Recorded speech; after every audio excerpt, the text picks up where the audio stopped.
正弘のうまいのなんのうまいのなんのの正弘です。今回はラーメンです。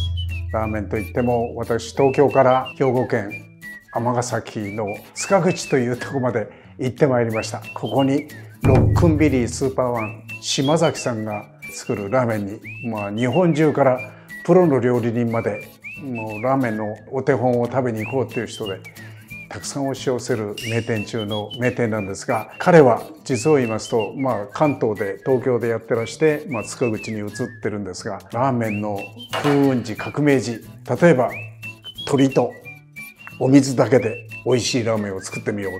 丸鶏、今まで捨てちゃうようなもののガラをスープで取ってた大昔の時代から違って鶏から美味しいスープを引き出して、それと美味しいお水を合わせて、こんなにシンプルで奥行きのあるラーメンってないんじゃないっていうようなことをで、鶏からうまみを引き出す最中に油が浮いてきたとこを取っていいところを取って、その油を最後にかける鶏の油と書いてチー油っていうんですが、それを最後にかけ回すことを始めた最初の人。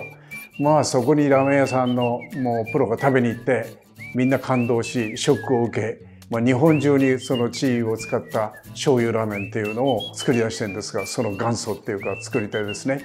それから昆布水つけ麺っていうのは、とてももう何年も前からこれも日本中流行してるんですが、これもなんと島崎さんのオリジナル。言ってみればラーメンの革命児ですよね。なぜそういうことを常日頃なんか変わらない味を続けてるために毎日変わり続けるっていうようなスピリットを持ってる方なんですけども、ロックンローラー、もう本当にリーゼントの、湯切りのところからしてすごい見せる技があるんですが、見せるだけじゃなくて味もいいんですけども、一杯を美味しくいただいてまいりました。その鶏とお水のラーメンを作るに至ってのお話をはじめ、ラーメンにかける思い、16歳の時からラーメンに目覚めた島崎さんのお話を聞いてみてください。うまいのなんの。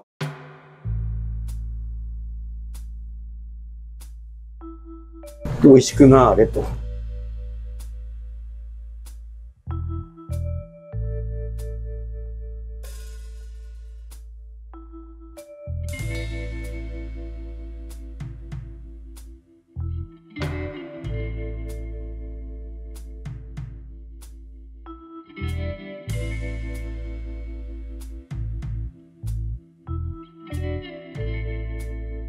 はい、関西にやってまいりました塚口にあります私の大好きなロックンビリーワン。ロックンビリースーパーワン、スーパーワンです、スーパーワン。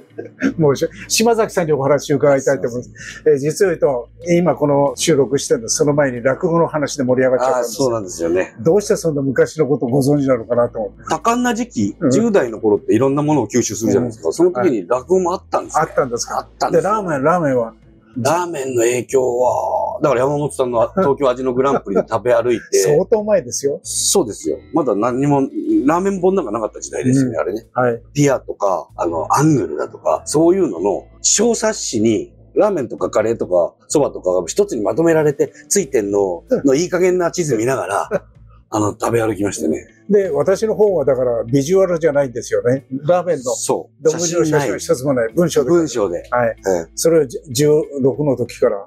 16、17とか18にかけて食べ歩きましたね。で、ラーメンを相当食べてくれる。どこにそんなラーメンの魅力があったんですか？いや、これの16歳の時にアルバイトしていたラーメン屋さんのおじいさんが、お前にこの東京の中華そばのあれ教えてやるなんて、まだ何も知らない、料理も何もできなかったんだけど、レシピ書いてくれて、鍋も貸してくれて、ガラとかも一応用意してくれて、この通り作ってみろっていうレシピを家に帰りましてですね、家族の迷惑顧みず、12月の31日、友達みんな呼んで、俺これラーメンっていうものを作るから、で止めて、朝まで徹夜して作って、みんなに振る舞った。その時のラーメンが、本当に、何に似てるかって言ったらね、初代の銀座の満腹のような、バランス系の中華そばです。お魚がちょっと入って、野菜もちょっと入って、鶏ガラ、豚ガラの、すっごいチンタン、綺麗な。強烈な味じゃないの。そ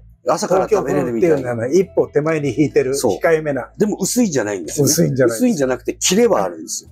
コクはあるんだけど、濁ってはいないんですよね。他にどういうとこがありますか？その時は、やっぱり、恵比寿ラーメンエキストラのそう屋台の時。屋台の時の、あれはすごかったですね。もうどうしようもなく、ちょっと洋風っぽい、コンソメのようなもう、ラーメンでしたよね。柴田さん。そうそう。若い頃ね、かっこよかったですね。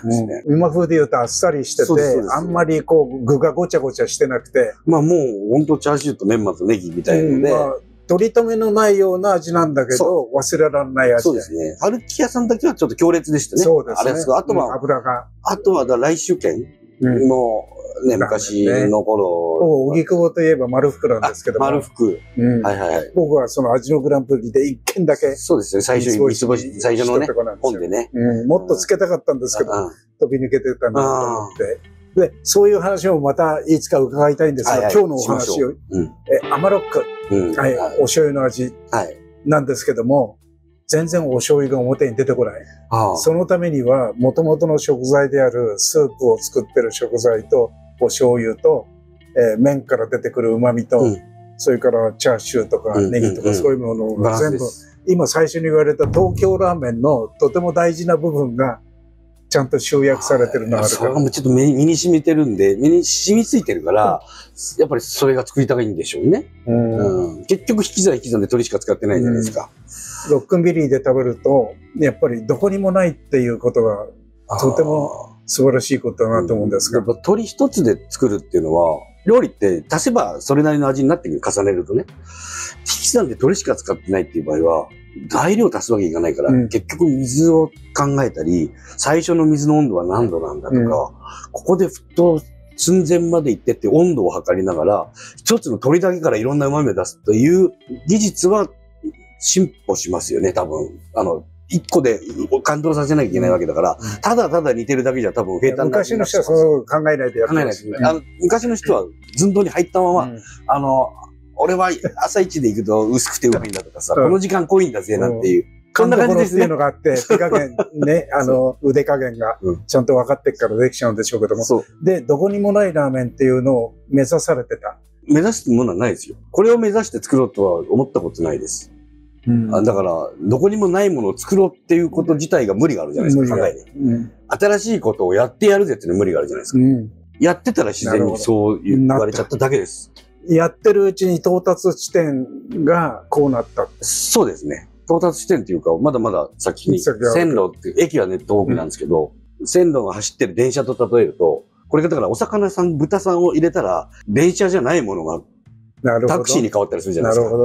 だけど、一つの電車の中から、簡単に言うとマイナーチェンジとかよく言いますよね。マイナーチェンジとか、ちょっと進化させるって。それって、例えば、電車のソファーを変えたりだとか、釣り革が古くなったら変えて、そんなことしながら多分向かってるんですよね、駅にね。なるほど。それが温度ちょっと1度変えてみようだとか、その辺なんじゃないかなと思うんですよ。で、そんなことやってや逆にはわかんねえよなんていう風潮もあるじゃないですか。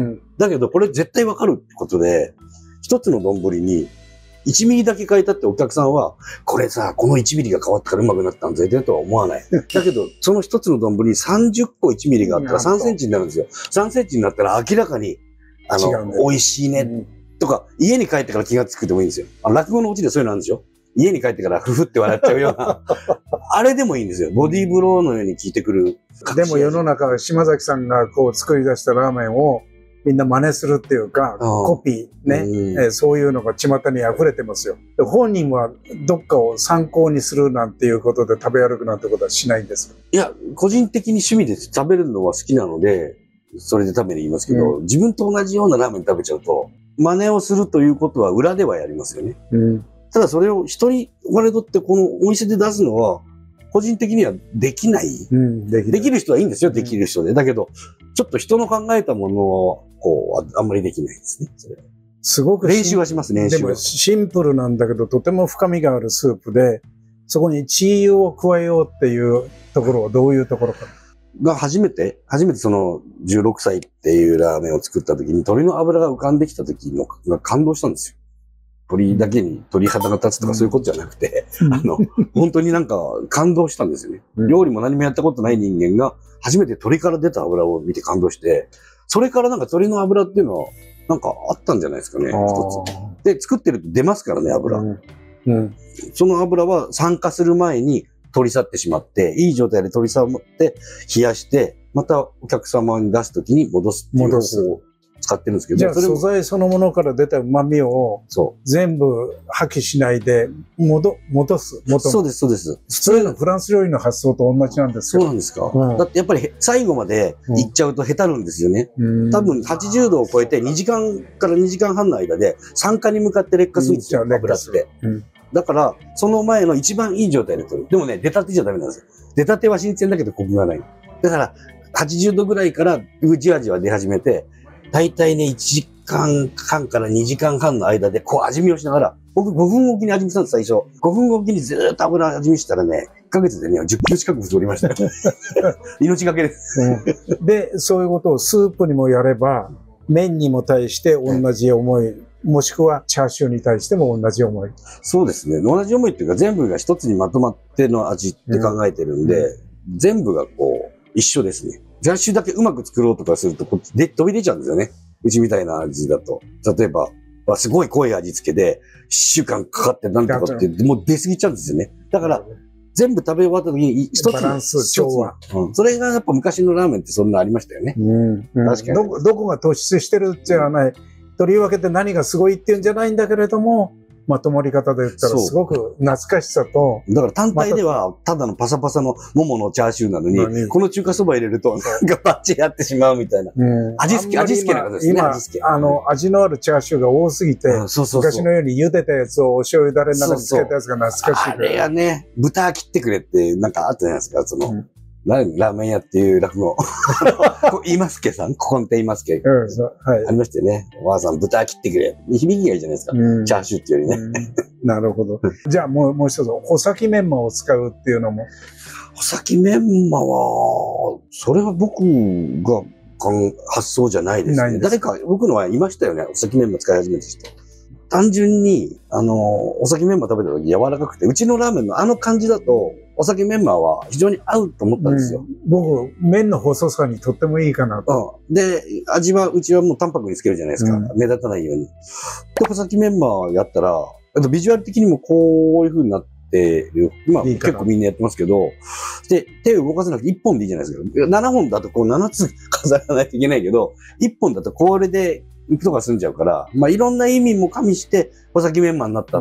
ただ、昔の中華そば僕、本当に作るときは、細めの短冊のメンマを少しちょっと甘辛く煮て、すごい淡白なスープにスッと添えるとか、メンマはもう美味しい店、なんかありましたよね、昔ね。あんまり味付いてないけど、美味しいメンマありましたよね。